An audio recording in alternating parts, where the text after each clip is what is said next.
Between the Covers is brought to you in part through the support of Propeller, a magazine of books, music, art, film, and life, and its publishing imprint, Propeller Books.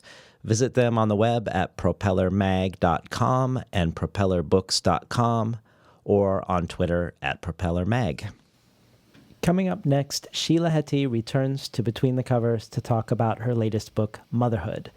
Somehow I ended up with multiple copies of Motherhood, several advanced reader copies and several retail copies, and I've been ruminating on how best to get these to listeners and supporters of the show. So this is the imperfect solution I've decided upon.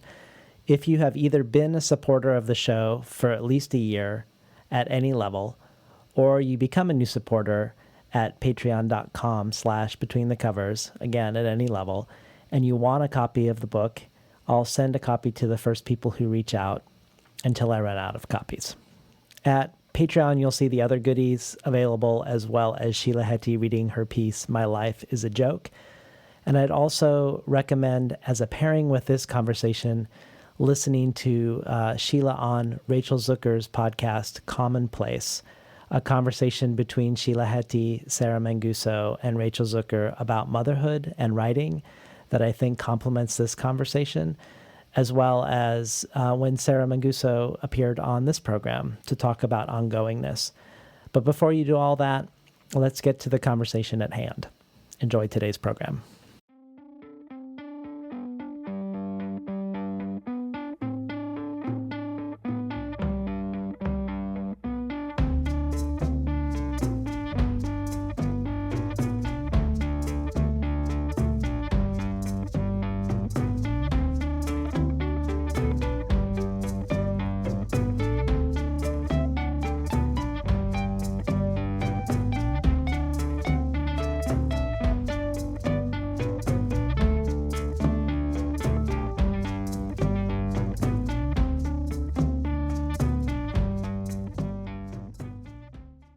Good morning and welcome to Between the Covers. I'm David Naiman, your host.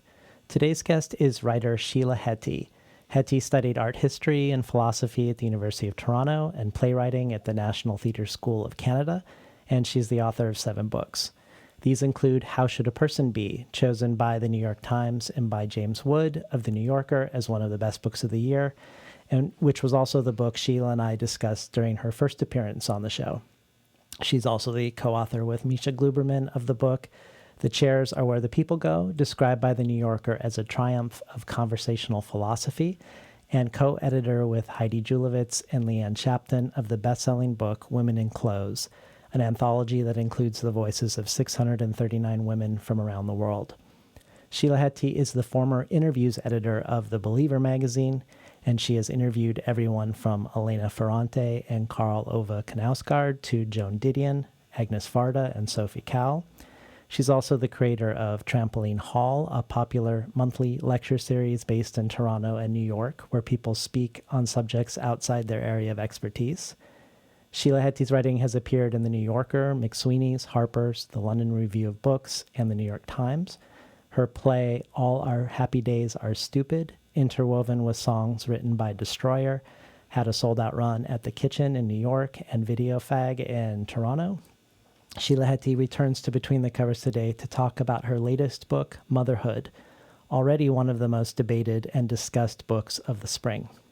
Rachel Cusk says of Motherhood, "This inquiry into the modern woman's moral, social, and psychological relationship to procreation is an illumination, a provocation, and a response, finally, to the new norms of femininity formulated from the deepest reaches of female intellectual authority. It is unlike anything else I've read. Sheila Heti has broken new ground, both in her maturity as an artist and in the possibilities of the female discourse itself." Elif Batuman adds, "The book Sheila Heti's Motherhood reminds me of the most is Kierkegaard's Fear and Trembling, except that the agonizing decision is whether to create a child and not whether to destroy one. But it's that good and that crazy-making. I've never seen anyone write about the relationship between childlessness, writing, and mother's sadnesses the way Sheila Heti does. I know motherhood is going to mean a lot to many different people, fully as much so as if it was a human that Sheila gave birth to, though in a different and in fact incommensurate way. That's just one of the many paradoxes that are not shied away from in this courageous, necessary, visionary book.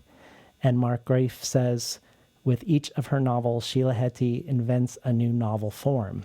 Motherhood is a riveting story of love and fate, a powerful inspiration to reflect, and a subtle depiction of the lives of contemporary women and men by an exceptional artist in the prime of her powers. Motherhood constitutes its own genre within the many-faceted novel of ideas. Heti is like no one else. Welcome back to Between the Covers, Sheila Heti. Thank you. So this is your second foray into autofiction.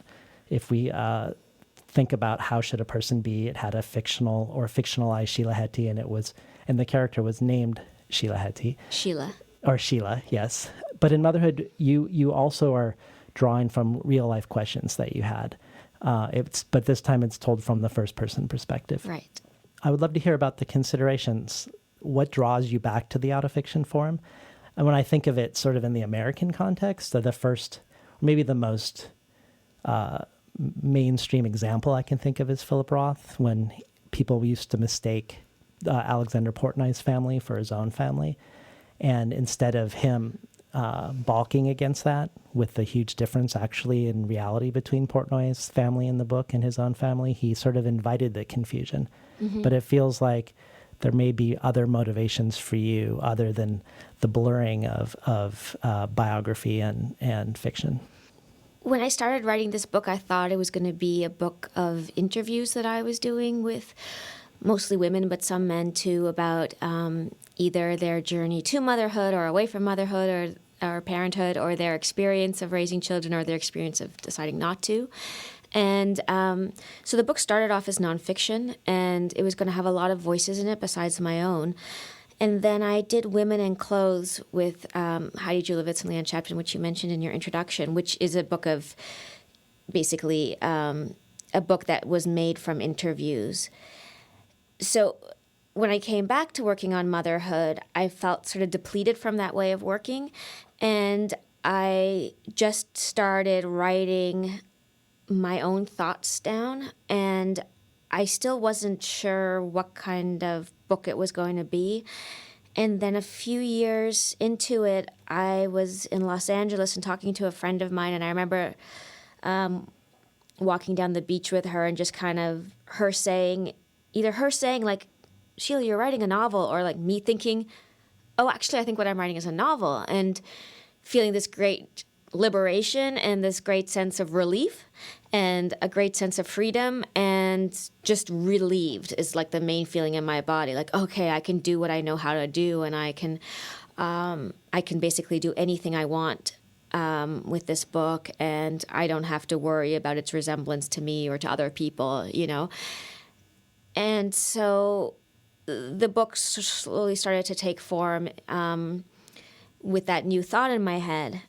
And yeah, the material in the book comes from about 7 years of writing, and some of that writing was very imaginative, and some of that writing was more diaristic, and some of that writing, as I'm sure we'll discuss, is like in conversation with coins that I've tossed, and some of the writing comes from conversations I've had with other people, and so it's just a mix of various different forms. And I've tried to give it a sort of uniform feeling, more or less, but yeah. Well, one of the reasons why I brought up Philip Roth in this context was because you said something around gender in one interview around this question of autofiction, about how women are often asked about biography as writers, maybe over and above craft. Like it's always foregrounded, this sense of biography, and that perhaps this use of autofiction is a way to push back against that tendency. I mean, I don't know if I'm saying it correctly, but it seems like the opposite impulse of Roth, in the sense that he sort of invites this confusion of the reader.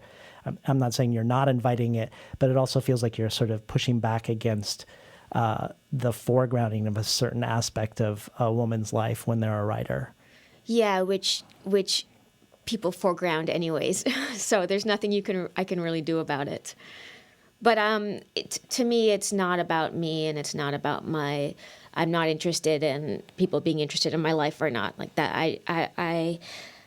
I think it's a work separate from myself. It's, crafted and sculpted and edited, and it's a book. It's not me. Nevertheless, when you were interviewing Knausgaard, which was a really wonderful interview, and I hope people will seek it out on YouTube. And I think this is a good example because he is writing from his own life, and yet he also invents things that he doesn't remember, usually small details. But he also had this interesting rule for himself that was that if he remembered something and if his brother or his mother could incontrovertibly say that it didn't happen the way that he remembers it, and he even believes them, he would still leave it in the way he remembered it. So I was wondering if you, in the ways that you're drawing from biography to create something separate from it, if you had any sort of aesthetic or ethos like he did, that was a way to know what you were allowing yourself to do and what you weren't allowing yourself to do. No, I didn't have any rules like that. My rules more have to do with my ethical relationship to the people in my life. So I would never have published this book if I hadn't had the people close to me read it and give me their notes on it. And in places that they were concerned, I always responded changing it. I never felt like there was any compromise in doing that. And I think a good work of art should be an ethical relationship to the people who appear in it in certain ways, either fictionally or non-fictionally. So to me, that's really my ethos. It's like I don't want to hurt the people around me in the making of a book. And if I can't make the change to their satisfaction, that's my failure as an artist. Yeah. So our 37-year-old protagonist in Motherhood is debating about whether to have a kid. She's obsessively ruminative over this question. And more often than not, she thinks she does not want a kid, but she doubts herself and is tormented sort of by the irrevocability of the decision. And what's really interesting about the character to me is she almost exclusively looks outside of herself for the answer, at least for much of the book. She consults the I Ching as well as a fortune teller and a tarot deck, and she creates these conversations with her friends, many of whom are already mothers, but not all, in the hopes that maybe she can sort of locate herself by constellating the advice and the insights of all the people that she knows. But what was fascinating for me as an interviewer sort of preparing for this is looking at all the other works that you wrote between How Should a Person Be and Motherhood, and also feeling sort of like there was this similar inquiry that would appear sometimes explicitly and sometimes surreptitiously in what you were writing. So there was the child-centric writings of your interview with the children's performer Rafi. There was your appreciation of Tove Johnson, the creator of the Moomins in the Paris Review. Your essay on the motherhood paintings by Paula Modersohn-Becker and Mary Cassatt. And even your New Yorker story, My Life is a Joke, sort of raises this question of children or not children and being witnessed in your life or not. But even in some of your interviews that aren't explicitly child-centric, so I was thinking your interviews with Joan Didion and Elena Ferrante in specific, much like your protagonist, these questions enter the conversation. So I was wondering a little bit about how intentional you were, or how happenstance this was, that we find this thread between the two books. Did you see these other projects as partly or even mainly as part of the sort of fertile research of putting Motherhood together? Less so the essays, the Rafi essay and these other essays, than the times when during my interviews I asked these artists about having children. I wrote this book because it really was an obsession of mine over the last 6 years, let's say. It really was a question that I had in my head. I really did feel like I had to contend with it consciously. And in addition to writing the book, every time like I interviewed somebody who's an artist, especially a woman who I respected, who had children, I wanted to know like what what was that like for you? What was the relationship between writing and writing and mothering for you? Was that difficult? Was it okay? I mean, I was talking to everybody about that stuff at the time, not just the people that I was interviewing. And so yeah, and I always wanted just to know how other people did it. And I think you're right in saying that, like, in the book, there's a lot of looking outside oneself, because there's sort of this temptation to feel like the answer is in the world. And when you are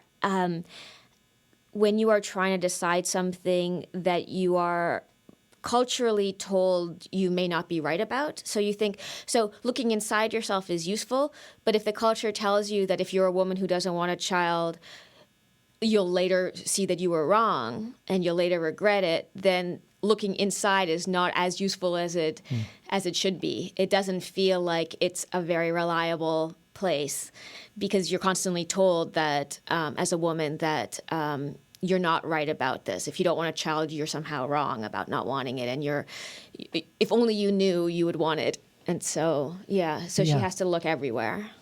Well, I think it's really this brilliant move that you make to make the I Ching this character in the book, and particularly the way that you change the way the I Ching is used.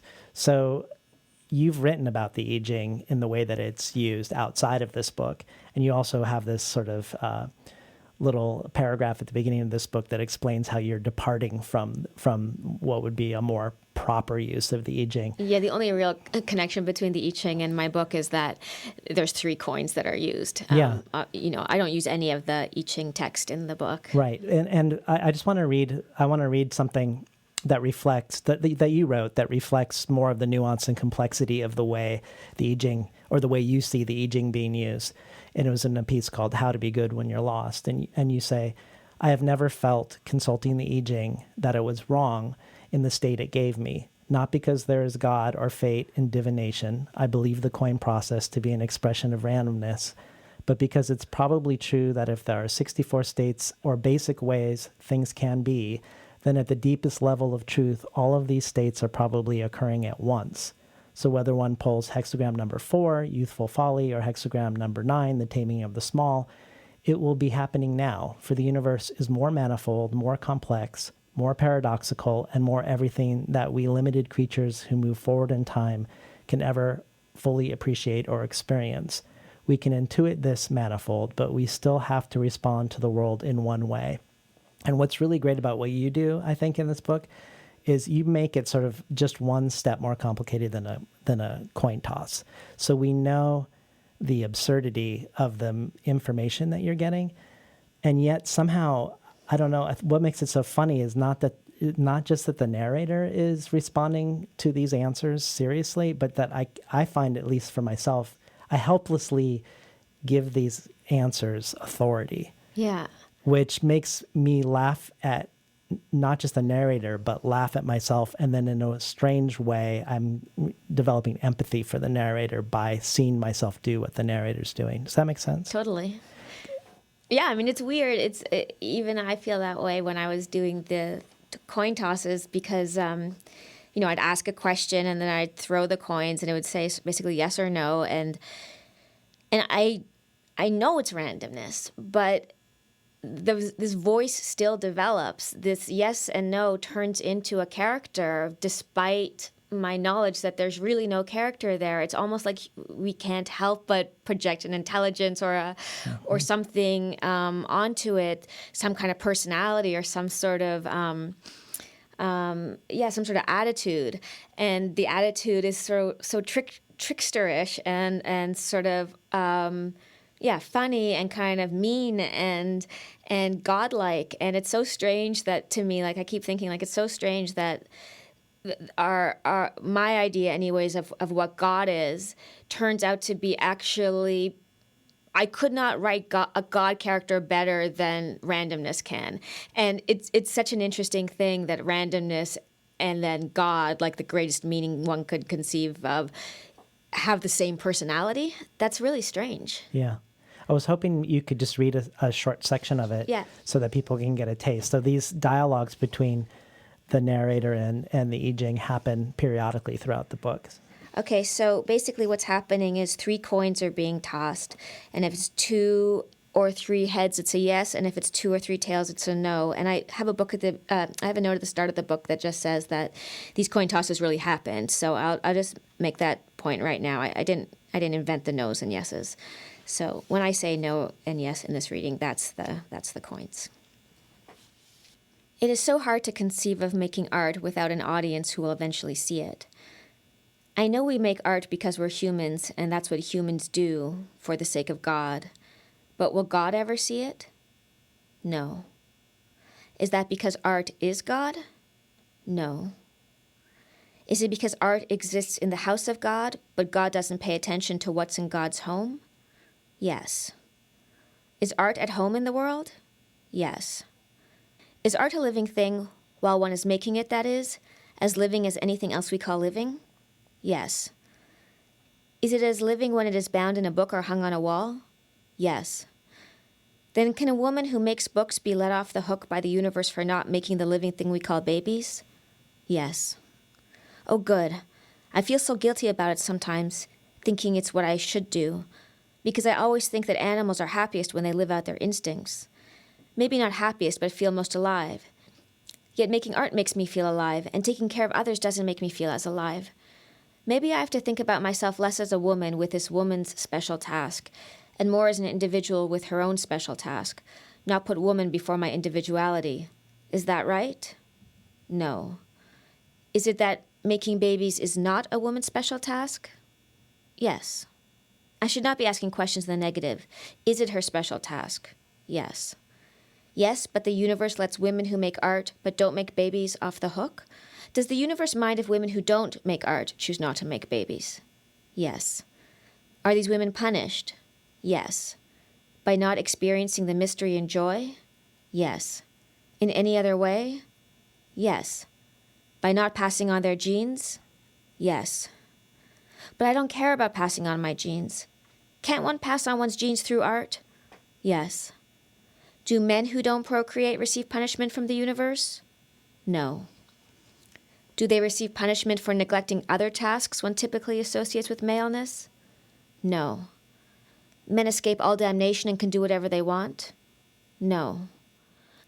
Perhaps their punishment comes not from the universe but from society? Yes. Does it take the form of ridicule? Yes. From women? No. From other men? Yes. And is their suffering as great as the suffering of these women at the hands of the universe? Yes. Well, I guess that seems fair. Yes. We've been listening to Sheila Heti read from her latest book, Motherhood. So another way you sort of subvert the novel form, other than doing this autofiction enterprise, is a way that I found it also really interesting, which was around narrative arc. So you've talked about how you feel like the typical narrative arc, rising, tension, climax, and denouement is a masculine mimicking of even the male sexual act, so sex and ejaculation for a man, and that you were looking for a different story arc pattern for motherhood that was more mimicking of the menstrual cycle. And you explicitly have some of the chapters cycle through in a repetitive way the various phases of the menstrual cycle. So could you talk a little bit about what the aesthetics and qualities of menstrual cycle narrative arc look like? Yeah, I mean, the idea of ordering it in that way in the middle of the book is to sort of give a sense of the shifting moods that accompany the menstrual cycle. So the 4 chapters are, ovulation, which is a time of great joy and optimism and happiness, basically, which is followed by like the PMS. I just call it PMS in the book, though that's obviously not the name of it. It's called the luteal phase, but which is a time of negativity and feeling like things are not going to go well and unhappiness, and then that's followed by I call it in the book bleeding, one's period, which is always in the book there's like images of blood, and just as there is in life when you go through that, there's the blood. So there's the body expresses itself in that way, and then the next stage is called follicular, which is when the your period is over, and then the cycle starts again with the lining of the uterus building up, which I took metaphorically to mean sort of like the generating of new ideas, the starting over again. And I just wanted to put down on the page, like in a narrative way, this feeling of cycling every month endlessly through these emotions, and the hope followed by the despair, basically followed by hope, and optimism followed by pessimism, and how exhausting that is. And the question of the book of like whether or not I should have a child is like being asked by the narrator in these moods. So in the ovulating mood, the answers are much different than in the like mood right before one's period, where things look very dark and bleak. And part of what I wanted to express was partly the difficulty of coming to an answer about what you should do in this area of your life has to do with the shifting perception of your life that cycles endlessly like this, and it's hard to know which of these moods to trust. So I wanted that sort of like eternal return of the same Nietzschean kind of like thing, that just that to be the narrative, as opposed to now here we come to this great revelation and then everything is fine. It's not like that as a woman. You maybe come to a great peak, of emotion, but then you're back down again in a much darker place. And I don't think that I'd ever seen a book that mapped that, and that's kind of my experience of the world. Like that's how it feels, especially I don't think I noticed that before I started tracking my periods, but like in my 30s I started tracking it, and I noticed that that is the narrative that I'm living in some way.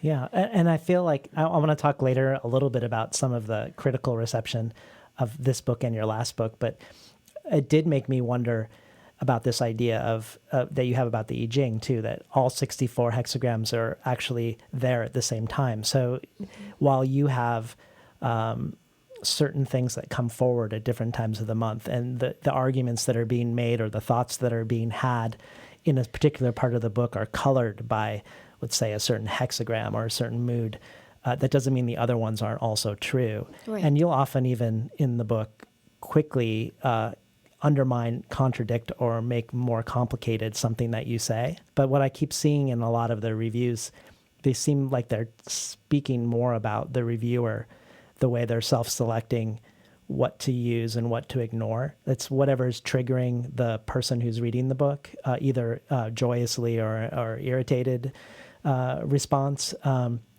Doesn't feel like it's capturing necessarily the complexity or even the vantage point of the time of the month that this specific thing is being spoken. Yeah, I mean, I haven't been reading too many of the reviews. I've only read a few of them, but the few that I've read do feel like all of them more or less start with the woman situating herself in her life in relation to this question, and then the review proceeds to use the book as a way of relating to her own decision or her place in her life, which is not really what you want from a review, but that is what I wanted for the reader to do. So I can't really complain, because I did want this book to be to throw the reader back on her, usually her, but doesn't have to be her, but on their own experience of this question. Yeah.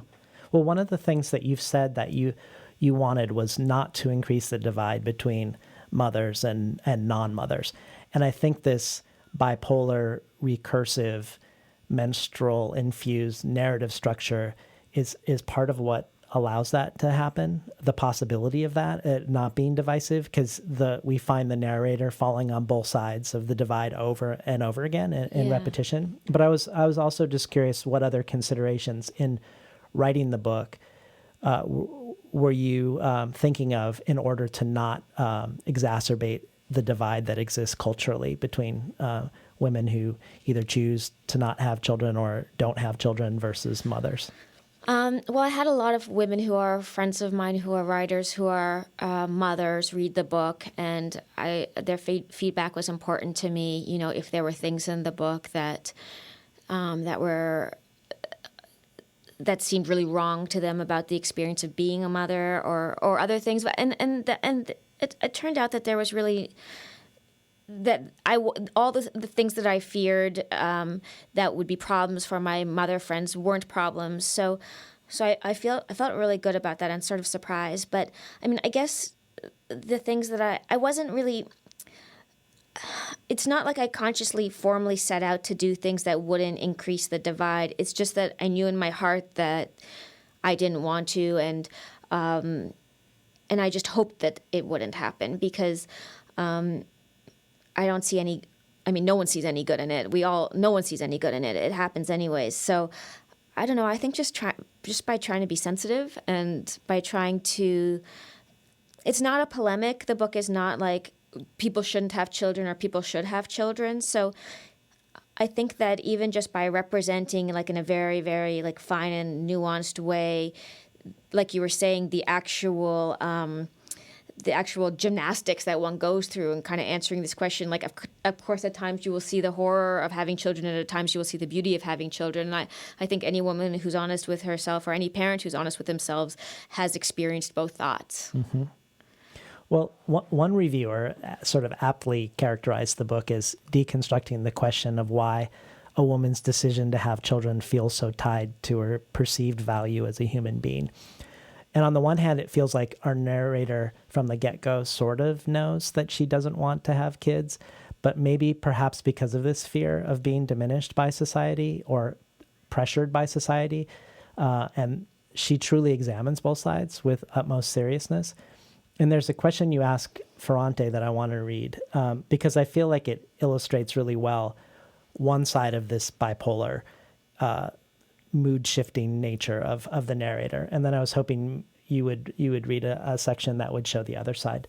So you say to Ferrante, "Do you ever regret not taking the path of not having children? I worry, for I think I will probably not have children, that maybe I won't be able to be a good enough writer if I don't have this experience.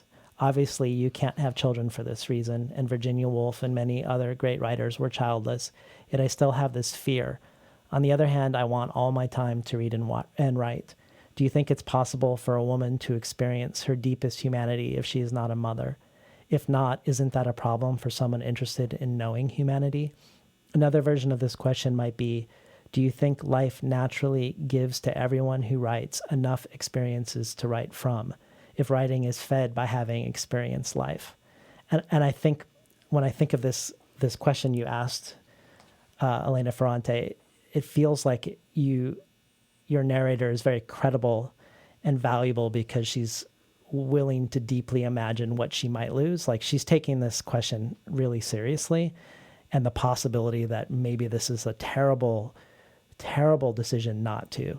So I don't think we can say that the narrator is doing this sort of as a fun exercise. She's at moments deeply tormented.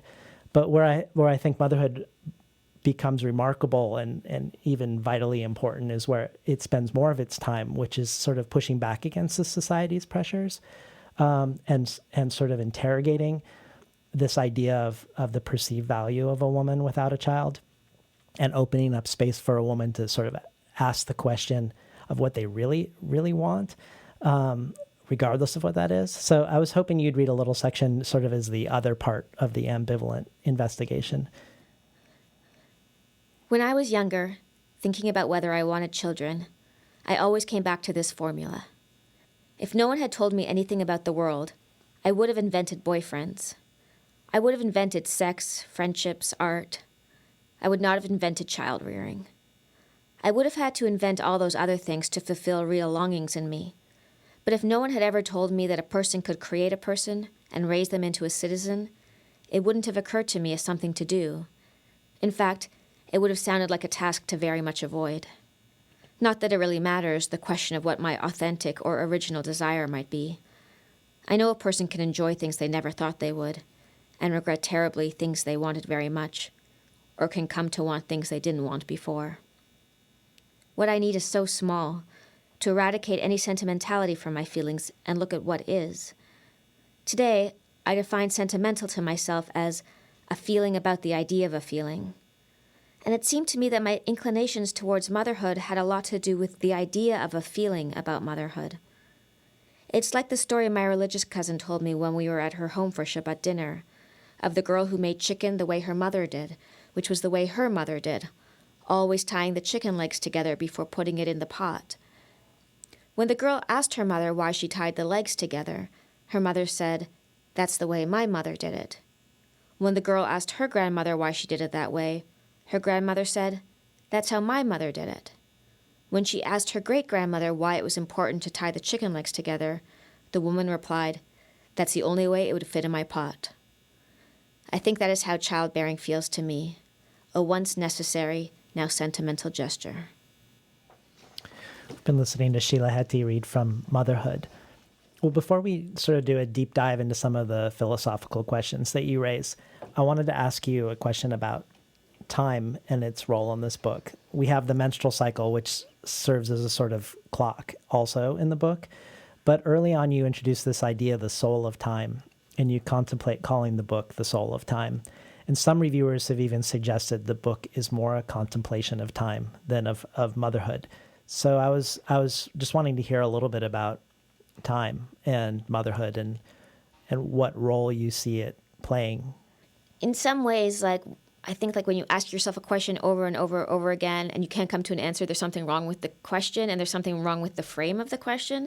And so one thing that I think I came to in writing this book was I had been framing the question as like, you know, do I want a child, or does this narrator want a child, as you know, framing motherhood in the future tense, maybe like about parenting somebody who doesn't yet exist, and yet what sort of seems to happen in the book is that motherhood inverts and becomes this relationship to one's mother and one's grandmother and like the lineage of women before one, and motherhood in relationship to the past and to sort of healing the wounds of the past through one's present life and actions, as opposed to creating a person and then, you know, them inheriting whatever troubles you have, and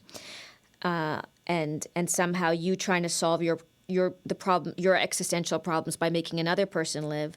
And so I kind of feel like the idea of the soul of time is like, in the book there's the grandmother who survives Auschwitz, and there's obviously a great pain and sorrow and trauma to that, and it's never really solved.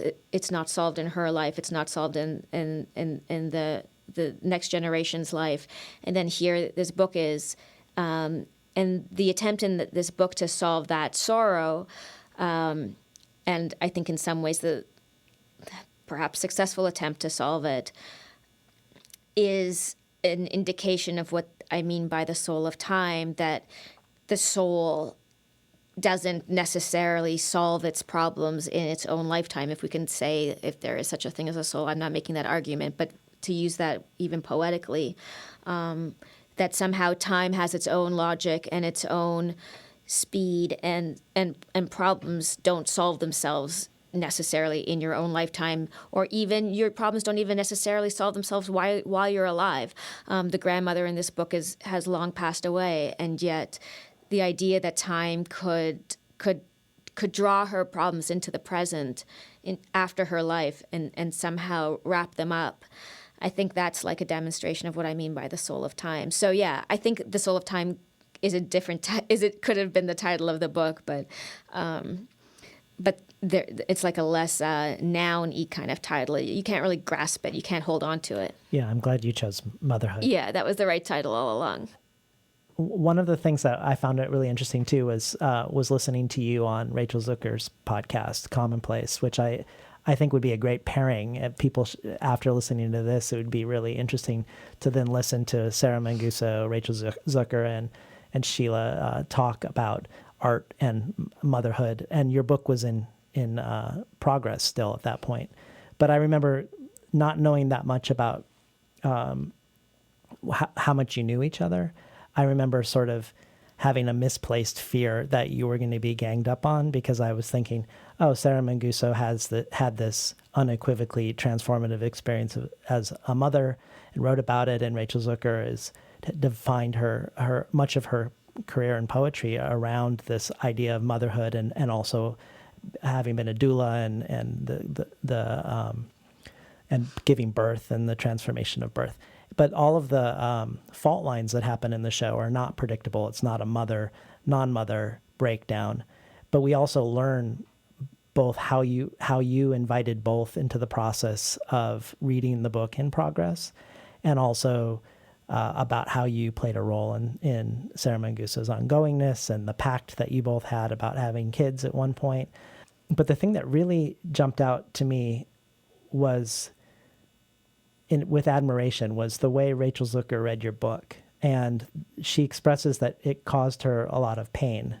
But she makes this interesting assertion that she feels like you've written a book that captures the experience of motherhood better than a mother could, which seems to flip the narrative. Because when we think about it, it's always the mother who says you can't really understand what it's like non-mother because you haven't done it yet, and you can only understand it by doing it.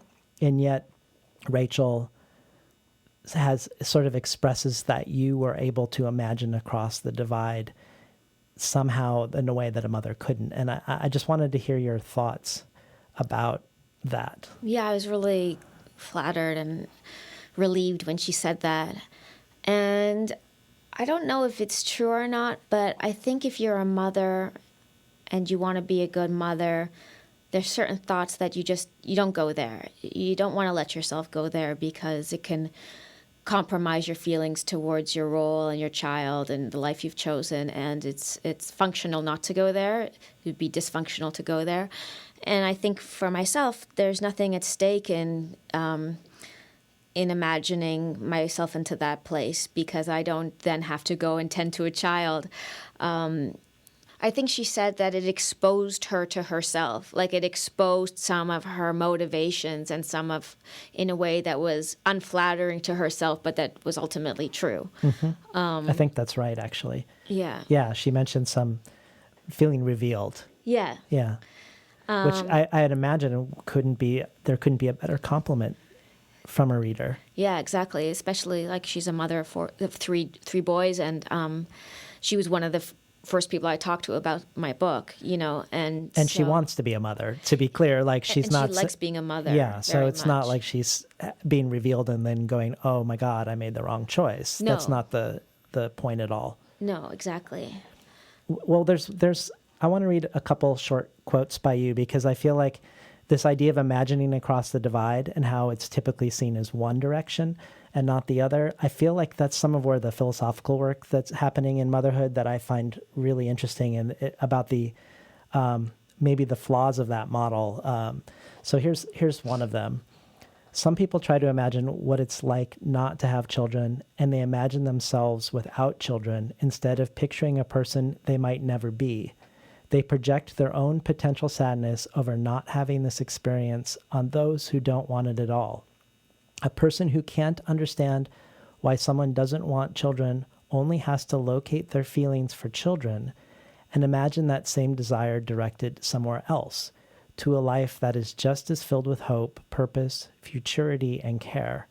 And elsewhere you say, I experience biology's forgetting about me as an immense relief, as a sort of bliss. If you do not have a child, at a certain age, you become your own child. You start life all over again, this time with yourself. And what will I do with all this time? But time is not what you do something with. Time does something with you. And both of those sort of blew my mind, because I don't think I've ever seen those things articulated. And it reminded me of something you said in an interview about a friend of yours who read the book. And they said that if men could have babies, there would be hundreds of books like this going back to Plato, that whether or not to create life would be the central question of philosophy, which made me wonder, it made me wonder why this posing of the problem I haven't come across in all of the writings about motherhood. Yeah, I don't know. I mean, something I thought about that because I said that quote in the I think it was in the Paris Review, and I reread that interview, and then I was like lying in bed that night, and I was thinking, no, actually, my friend is wrong, because it's not necessarily because we haven't had proper birth control until very recently in human history. So it's not the man-woman thing; it's the being able to control it thing that allows a book like this to be written. It's the fact that for the first time, basically, like, in human history, more or less, we have to make a choice about it. And it's such a strange thing to have to make the choice, because, it's almost like, I was thinking about this analogy the other day. It's almost like if let's say at age 50, you were given this choice. Now suddenly, let's say, Silicon Valley, whatever, they've figured out immortality, and you're given this choice of like, do you want to live forever, or do you want to actually one day die, like within, let's say 90 years? And if you do, you got to take the pill now, and you just have you sort of have like 10 years to decide, let's say, the same way, like, from 30 to 40 or 20 to 30 as a woman, you have just like a certain amount of time to decide.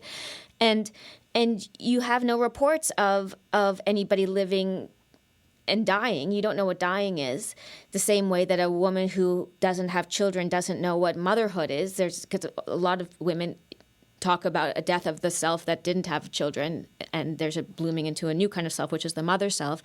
Like, how would you decide whether to live immortally forever, ever, ever, or to die? And it's that kind of choice. It's a choice of that magnitude, whether to create life or not. And there's no right answer to either of those.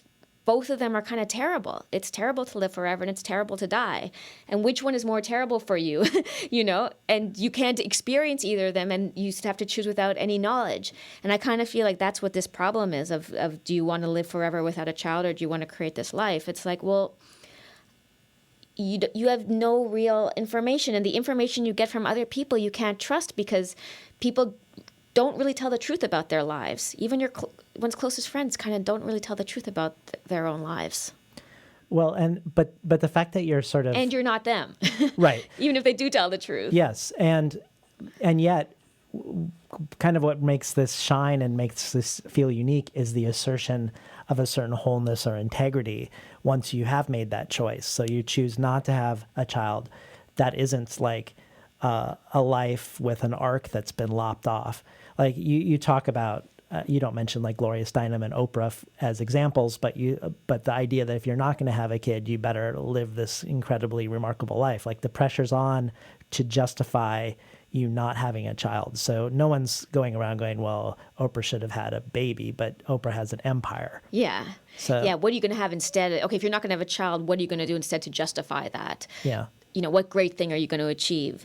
And that's its own kind of crazy pressure. Like, why can't you just not have a child and have a normal life? And like you say, have that arc be complete.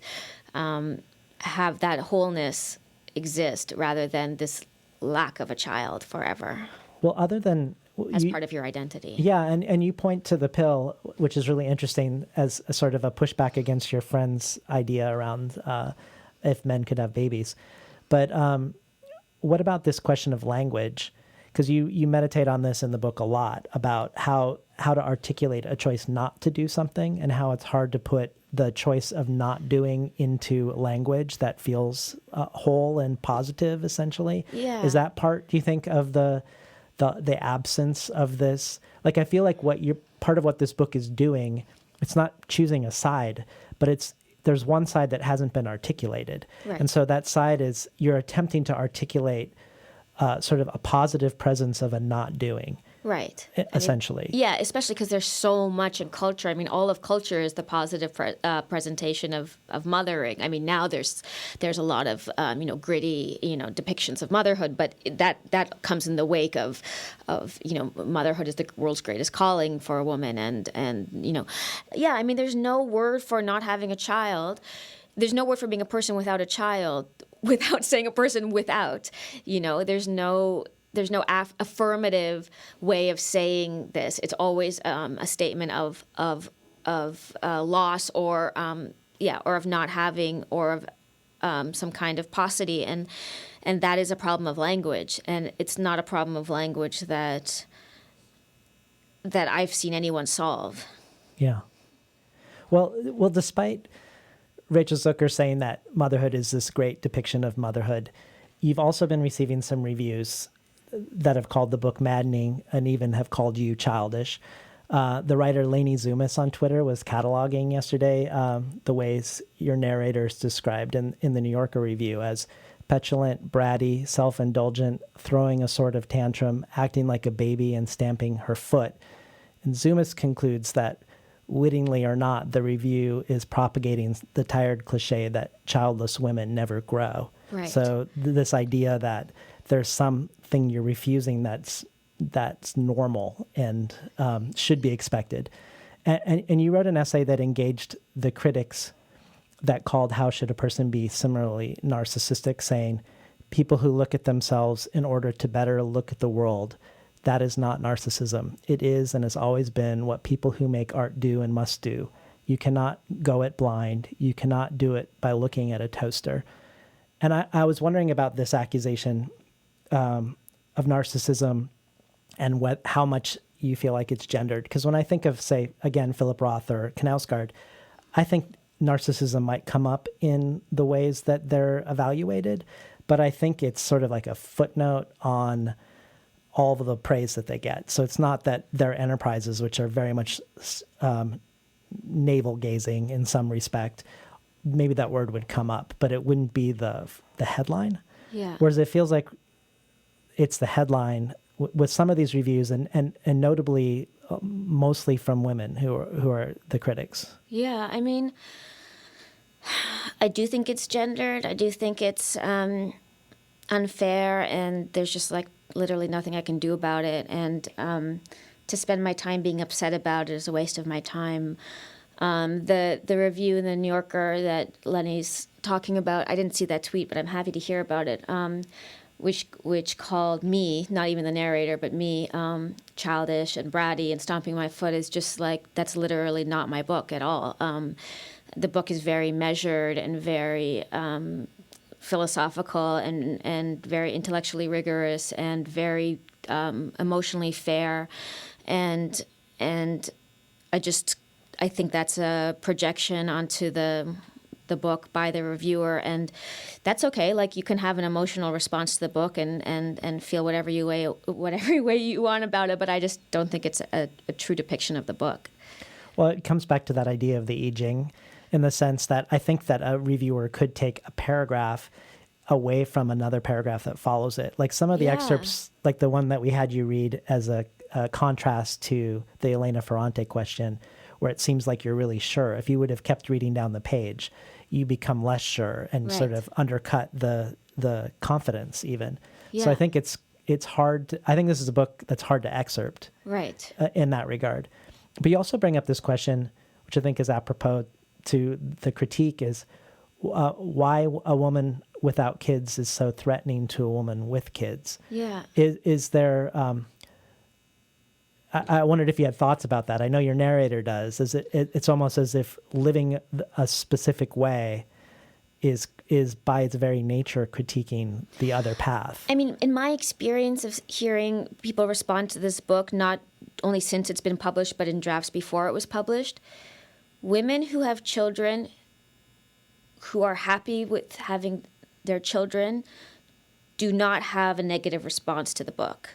I feel like it's the women that have had a negative response to the book who are mothers, because there are women who have a negative response who aren't mothers, but the ones who are mothers, either I think don't really want to be mothers and, they secretly resent having to be a mother, or they resent the fact that I'm presenting a thinking through of the problem, and they didn't give themselves permission to think through it. So there's just a resentment of seeing a woman ask herself, do I want to do this? If the reader has not given herself that, or has not felt like she can take that space, then I can understand the anger towards the book, because it's horrible not to have given yourself that space, or to feel like you can take that sort of space. And now you have the child, and maybe if you had given yourself that space, you wouldn't have had a child, or have had a child in that way or at that time. So I think it's legitimate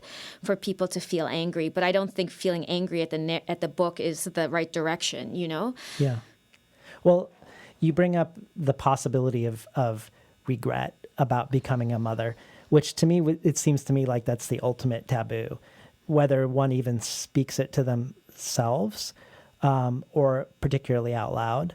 There's no room. There seems to be growing room for what you're doing, which is also a taboo, but less so than a mother who's already a mother saying, if I could do it over, I wouldn't have done it. Yeah. And I was wondering if you could talk about that phenomenon within the context of writing motherhood, because I know you've mentioned the Israeli sociologist Orna Donath. The book is called Regretting Motherhood. Thank you. And she interviews women who are mothers who regret it. It's not that they're ambivalent; they regret having done that. And you also were looking at comment sections within articles about motherhood and regretting motherhood. Yeah, I mean, just like women writing articles on the internet or having been interviewed, women who regret being mothers, they're interviewed and there's an article written about them. And in the comment section, there's such vitriol. I mean, nobody in the world gets more abuse than the woman who doesn't want to be a mother, who is a mother. On top of the horrors of having to be a mother for the rest of your life when it really wasn't suitable for you to make that kind of life for yourself, then to also not be able to talk about it with anybody, and then if you talk about it with people, to be abused. I mean, it's just a horrible situation. And it'd be nice to live in a world in which we could accept that a person is capable of regretting any choice that they make in their life, and you can say, I wish I hadn't brought this person into the world, but now that this person is here, I have to do my duty by her or him, and I love him or her, but it's not the right life for me. And if women aren't free to say that, then every other woman just thinks, well, because I'm a woman, I'm going to like motherhood, because every woman likes motherhood, because who's ever heard of a mother saying they don't like motherhood? I mean, I think it's a public service for a woman to say, I love my children, but I wish I hadn't become a mother, because then you prevent other women from being in that same situation. Right. Well, I wonder if, some of the pressure for a woman to become a mother certainly is because of the positive feelings that some individual has for becoming a mother themselves, but some of it might be the opposite. Somebody who can't admit that they've made a choice that they would not do again, but want to feel the community of other people doing that choice. Yeah, sure. I mean, maybe that helps. Maybe that helps temper how bad it feels to do the daily drudgery, I don't know. It's very complicated. And literally the only women who've ever told me directly that they wish they weren't mothers are not women on this continent. North American women just don't say that. Yeah. They have other ways of expressing their dissatisfaction, but they won't go that far. Women I've spoken to in Italy, they'll say that. They'll say, I regret being a mother. But here it's still a great taboo. Well, I want to return to the question of narcissism and gender for a minute, because you bring this up with Elena Ferrante in this really interesting way. And she has a similar answer to you in that she sees reflecting on herself with attention and care as the only means to reflect upon the world. So her answer sort of reiterates that. But she also goes further by claiming narcissism as a good thing, not a sin. And in thinking about the characters in her Neapolitan quartet, Lila and Elena, you ask an interesting question that points to the solidarity or lack thereof among women. You ask why so many female writers, and you include Ferrante in this, why they diminish the intellectual female figures that they create, why these characters pale in comparison to their less educated counterparts. And you ask, do we still not truly value female literary work, women who work with their minds? Is it a kind of self-loathing? Why do we often portray intellectual women as having lost more than they have gained? And I was just hoping maybe you could talk a little bit more about that question and that engagement. I don't really know what to say. It's not what culture wants from women. It's not what culture. If there's an intellectual woman, it's just like, who cares? It's not a heroic thing. It's going against. It makes people uncomfortable. It's not. I can't even think my way through it, because because I don't want to, when I do think my way through it, I feel a lot of despair because I feel like, oh, maybe there's just something essential that will never change about this. Maybe there's just something like deeply biological that will always dominate whatever cultural hope we have for like equality, and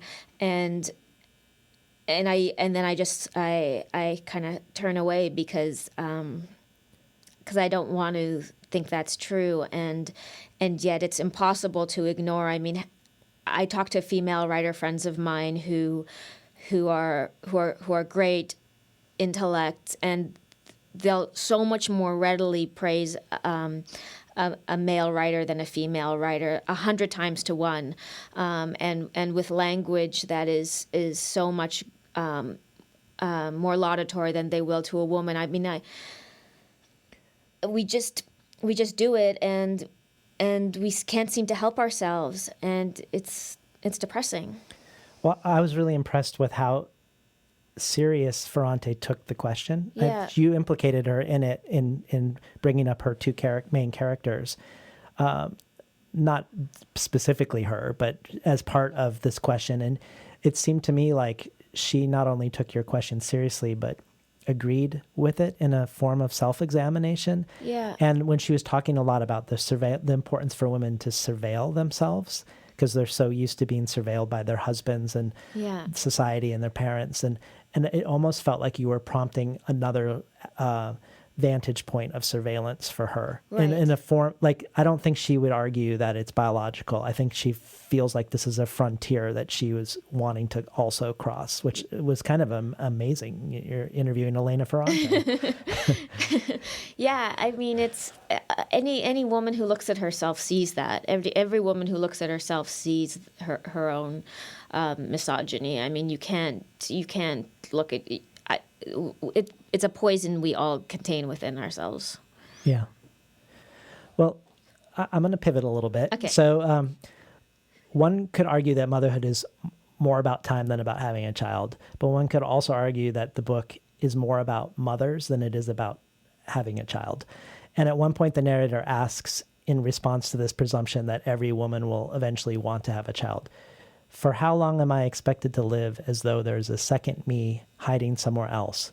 When will it finally feel safe to prioritize the me that I know?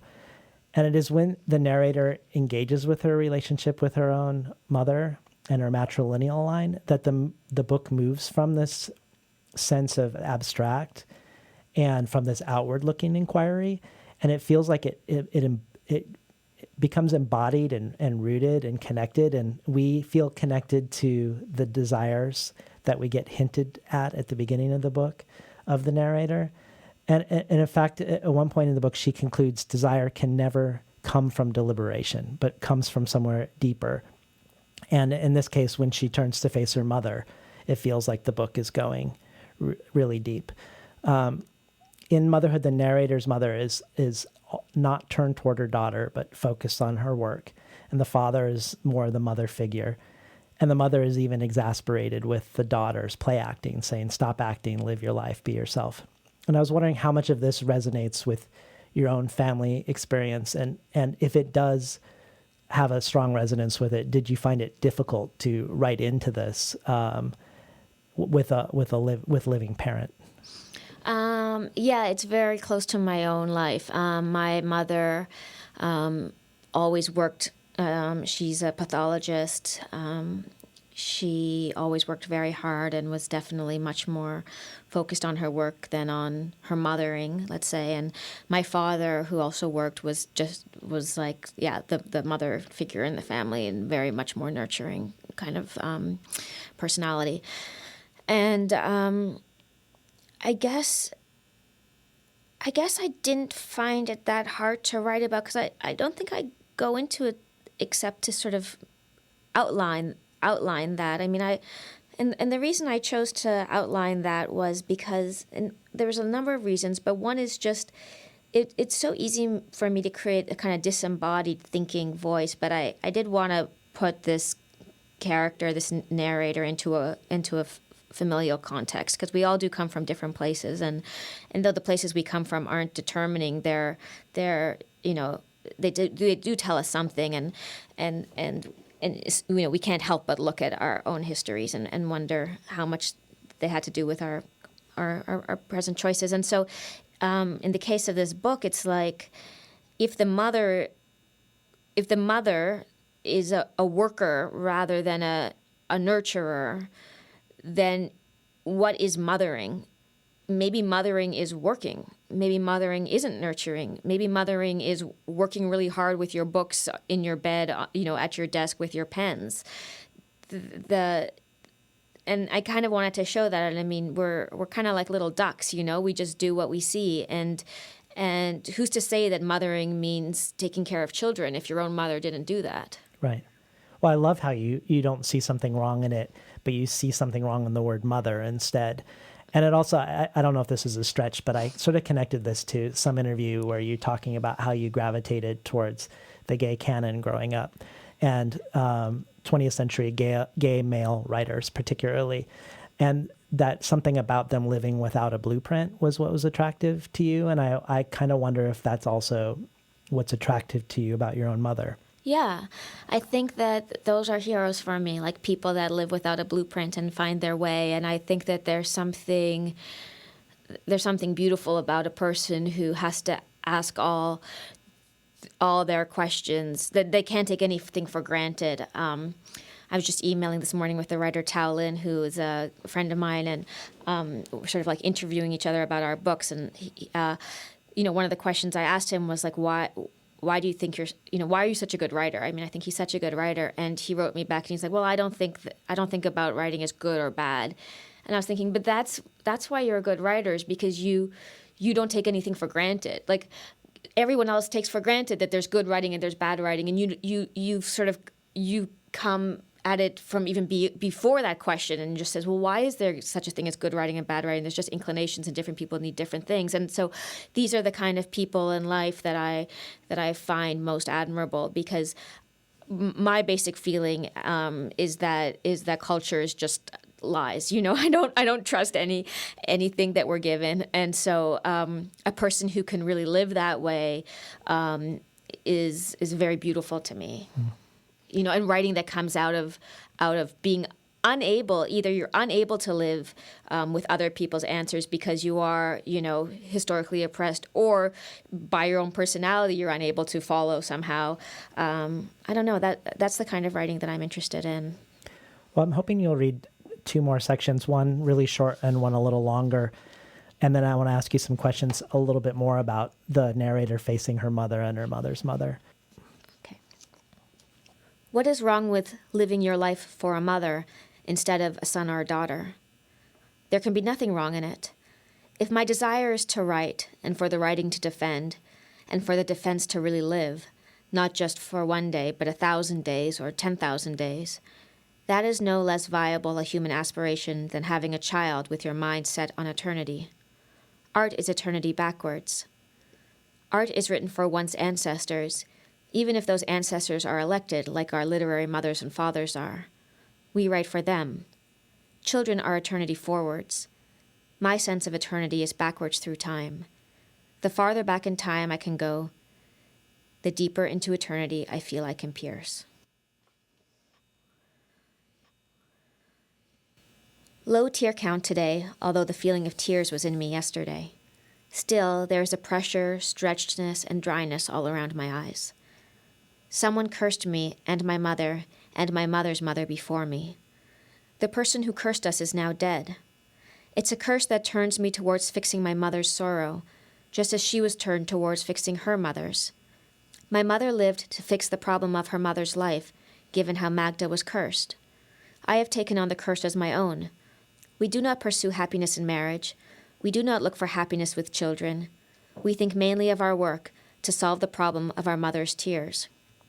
My grandmother would not have wanted her daughter to be sad, and she would not have wanted her sadness to carry on through me. No one who has been through what she went through would have wanted her family to carry this sadness on. I know only one other story about my grandmother's life in the camps.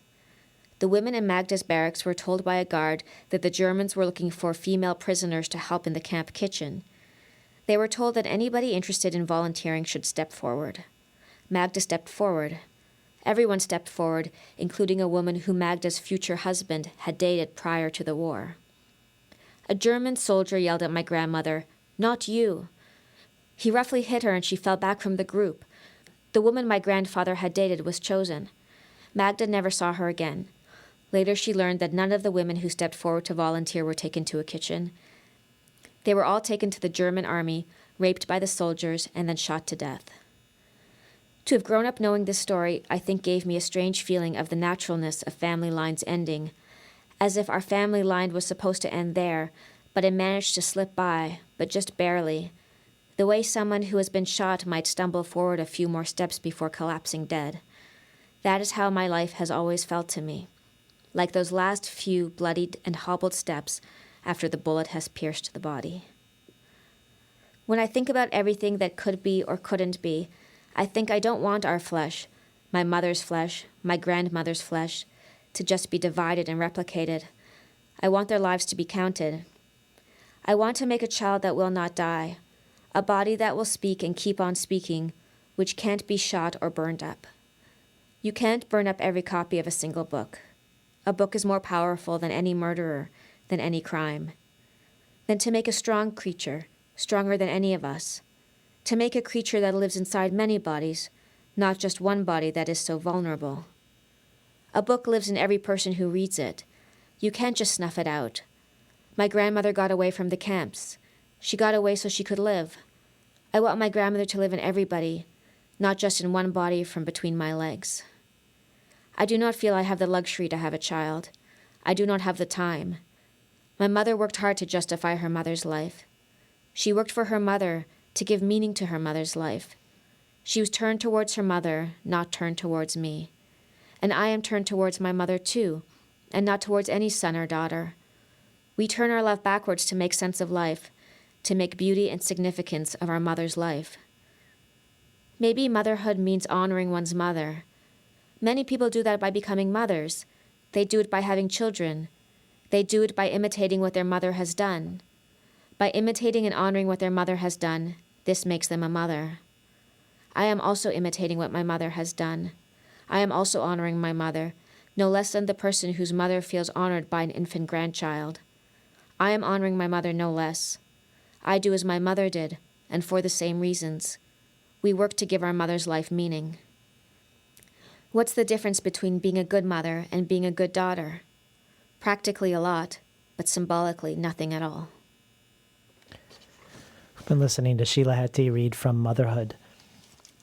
This reminds me a little bit of the last conversation I had on the show with Azarine van der Vliet Alumi about her book, Call Me Zebra, because we spent a lot of time talking about facing backward or putting the past in front of oneself. And in her regard, in the relationship to dealing with the pain of exile, of being a refugee. But I was wondering about this, both around inherited trauma and around time, around this moving forward into the past and confronting lineages. And I just wondered if you had any more thoughts about that orientation of I don't want to use the word backward because of the connotations, but turning around, essentially. I don't know. I mean, it's not what you are ever told to do somehow. And I feel like maybe that's something in part I learned from studying the I Ching, because, the Chinese culture, which that book comes from, is very oriented towards one's parents and towards like filial duty is very, very important in Chinese culture and in a lot of immigrant cultures and Jewish culture and Hungarian culture, which is my background. And I think it's always been something that I've observed, the importance of taking care of one's parents. And I feel like that's not really very North American. I think that in North America, you are sort of supposed to set out from your family and sort of forge a new independent life for yourself. And there's so maybe that's partly how that intuition came to me of what about turning backwards, because I'd never related to that North American thing. I could never do that. I mean, part of the reason I live in Toronto still is because my parents are there, and I feel like a duty to be close to them. I guess I fundamentally in my heart don't think there's anything better about making a child and taking care of the child than taking care of one's parents. The parents already exist. No, what's really interesting is as we get to this turning backwards, a lot of these abstract questions get rooted in this sense of a Jewish lineage. We get the story of the Baal Shem Tov that makes you contemplate why women are never considered ends in themselves. But we get that earlier, but it feels like now that it's connected to a passing down of a story, I think it's almost like you can hear it differently. And we get a painting of Auschwitz called If Not Not, that becomes a meditation on how to devise a language that could unite mothers and non-mothers without negating either of them. And most notably, probably the meditation on Jacob wrestling with the angel, which of course is also your wrestling. And then will there be a transformation from your wrestling? And your mother crying for 40 days and 40 nights like Noah and Moses on Mount Sinai. But also I'm thinking the 40 weeks of gestation and the age 40, which would be a possible drop in fertility. And then this meditation around your cousins in Israel who feel a responsibility to repopulate the Jewish population post-Holocaust as a sort of a duty and a reparation, and how you see not having children as, in a sense, breaking the cycle of violence, not the reverse. So at one point you say, can I call my lack of experience of motherhood a motherhood too? And it's here where I feel like you sort of achieve that. It feels like the absence of motherhood arises from a certain care for the world that feels like a mothering. I don't know if that feels like a stretch to you to say that, but it does feel like the way you turn towards your history and to your living history feels very infused with the care of a mother. That's neat. Yeah, that's very nice. Thank you for saying that. And I'm reminded of this thing a woman said to me recently in an email. She was reading my book and she said she doesn't have children. She's a woman in her 50s, and she says, "Why is my decision not to have children also not? Why don't people see that as a maternal act, like an act of maternal care?" She says, I'm speaking as her now. She says, I thought it was best for my children not to be born into the world, to be in that other place, and that was an act of maternal power, and I thought that was so beautiful, like to frame it in that way, rather than, well, I didn't have children, but just to think, well, no, as a mother, I'm choosing not to bring them here, and that's the greatest act of care I can make given my circumstance, my life circumstances, and the way the world is.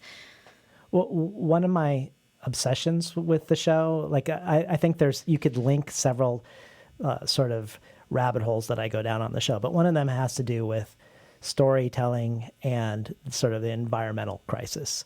And can we change the way we tell stories in order to find ways to avert the impending catastrophe? Yeah. So I'm wondering, I don't know if this is a stretch, but back when most of the world was wilderness and the number of humans on the planet was relatively small, so there's tons of other megafauna and tons of places we haven't explored, I suspect that some of the stories we had, like be fruitful and multiply, or the taboos around having sex during menstruation so that you're higher incidence of pregnancies because you're having sex more when the woman's fertile, or even the idea that a mother, the principal way to be a woman and be fulfilled as a woman as a mother, maybe that served as a sort of like story technology around species survival and growth.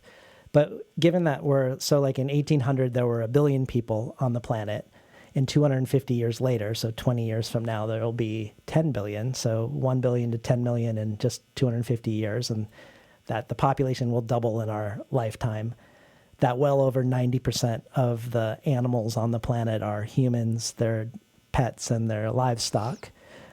And that even though we've known about the population problem for a really long time, and people like Al Gore who say they're environmentalists, I know he cares. His movie doesn't talk about overpopulation or diet. It talks about efficiencies. So can we have a better light bulb or more efficient cars? Which feels like there's a sort of almost species denial in even confronting the question.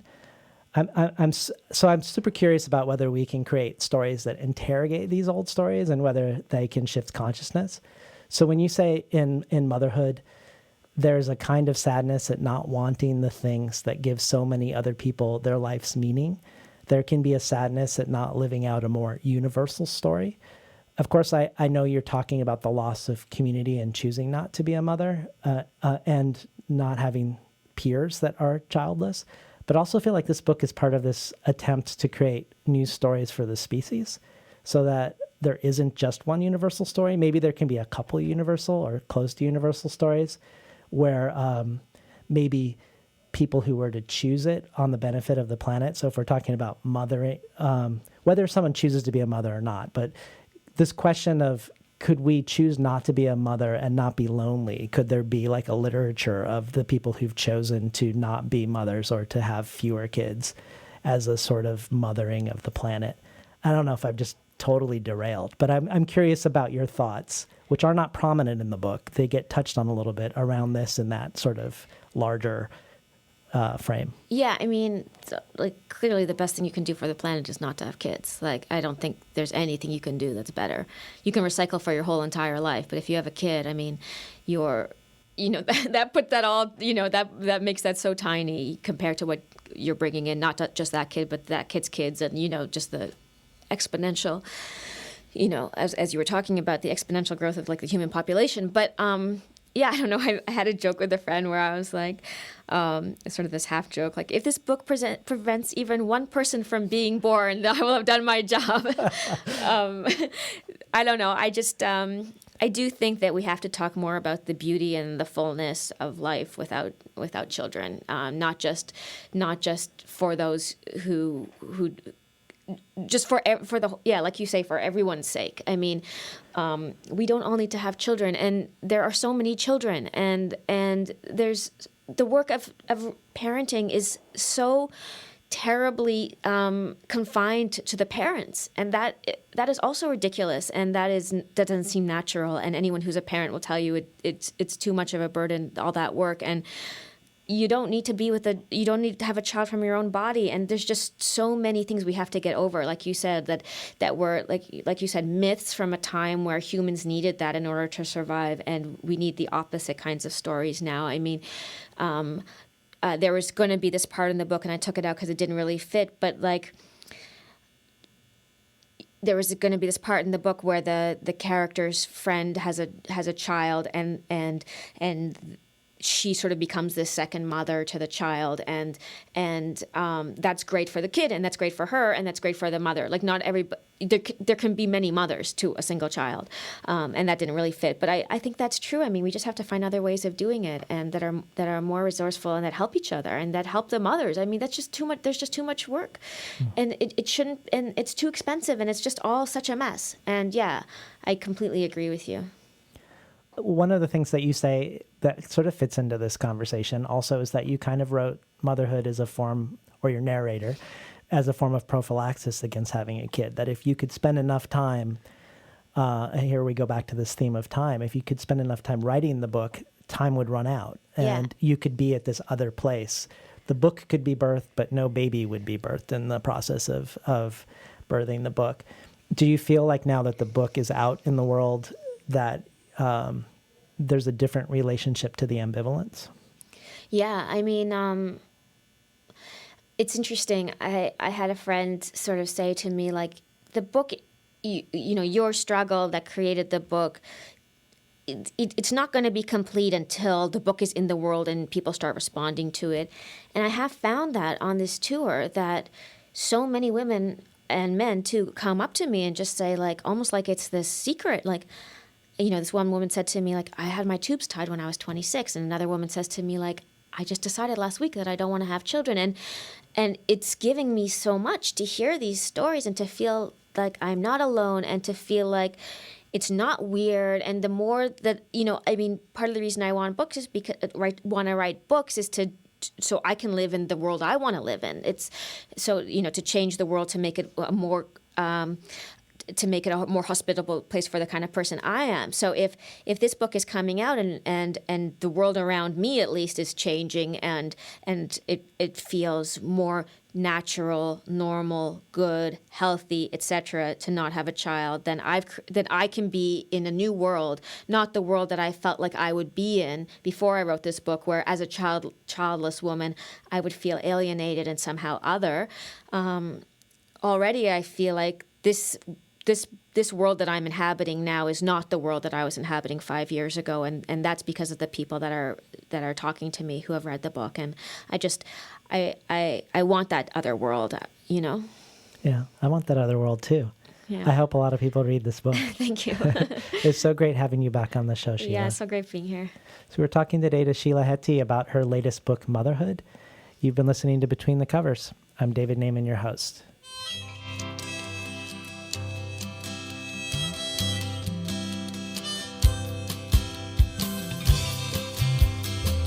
Today's program was recorded at the studios of KBOO, volunteer-powered, non-commercial, listener-sponsored, full-strength community radio from Portland, Oregon, found at kboo.fm.